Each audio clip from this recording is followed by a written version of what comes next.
All right, so one of the ways we know spammers try to trick people, and do quite successfully sometimes, into opening junk email is by spoofing the from address with a domain that looks like a trusted company name. This is especially concerning when it comes to presidential campaigns. Lance Whitney is with us here to talk about this. Lance, what are some of the things that campaigns specifically are doing to help fight against this type of spoofing? Sure. So, I mean, this type of spoofing can affect any company, organization, business, and of course the presidential campaigns, as you said, by scammers who are able to spoof the sending address. So if you receive an email from what looks like a legitimate company or organization or campaign, you're probably going to pay more attention to it than if it just came from some generic domain name. So this company called Valimail looked at the current presidential campaign websites and domains to see which ones are vulnerable to this type of spoofing. And fortunately, there is a service or tool out there that any organization can use to protect their domain name from this type of spoofing, and it's called DMARC. And DMARC stands for, and I'm going to have to read this because it's a mouthful, Domain-Based Message Authentication, Reporting, and Conformance. So we'll just keep calling it DMARC. So what DMARC does is it provides a way to authenticate the actual sender's domain to see if it is authorized and approved by the real domain holder to send out emails. And if not, then the email is tagged as spam.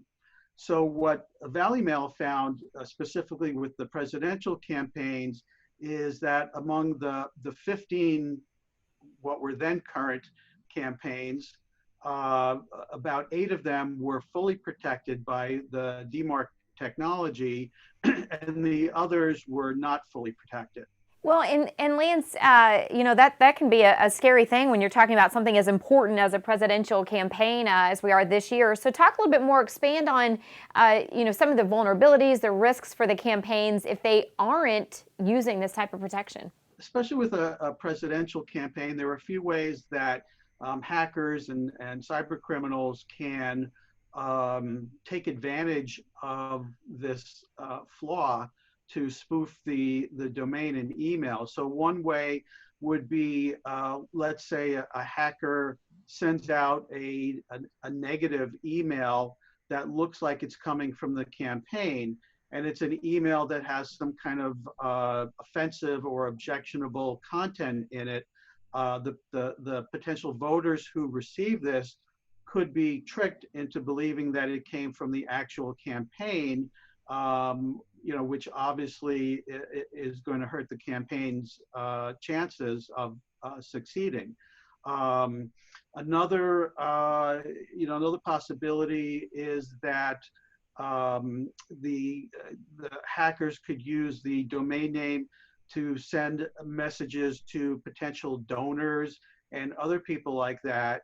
And instead of providing a legitimate way to donate, they could provide it in the form of a phishing email where they trick potential donors into donating money that doesn't go to the campaign, but instead goes into the pockets of the hackers. Yeah, that's pretty scary stuff there, Lance. And I know you touched on it. If, besides presidential campaigns, companies can certainly benefit from this type of protection with their domains as well. Talk about that a little bit. So if a company wants to use this type of protection, they could certainly sign up for it. A DMARC is available as a service that you can set up for your emails. And the way it works is that an organization would specifically authorize certain domain names that can send out emails on their behalf. So if somebody receives an email and it is authenticated and proven not to have come from an authorized company, it will be tagged as spam or just deleted altogether. If it is authorized and shown that it did come from either the organization or from someone that the organization approved, then the email will be allowed to go into the user's inbox. The problem with DMARC is it's still not heavily supported throughout the world. So it not only has to be used by an organization, but it has to be supported on the email server on the receiving end. And that's still a process that's in flux right now. That's going to take a while before it becomes universally available. But for now, at least it is a solution for organizations, businesses, and obviously presidential campaigns to try to protect against this type of domain spoofing. All right, some really important information there, Lance. We really appreciate it. And for more information on DMARC, their presidential campaigns, and how you can protect your own domains, make sure you check out Lance's full article on Tech Republic.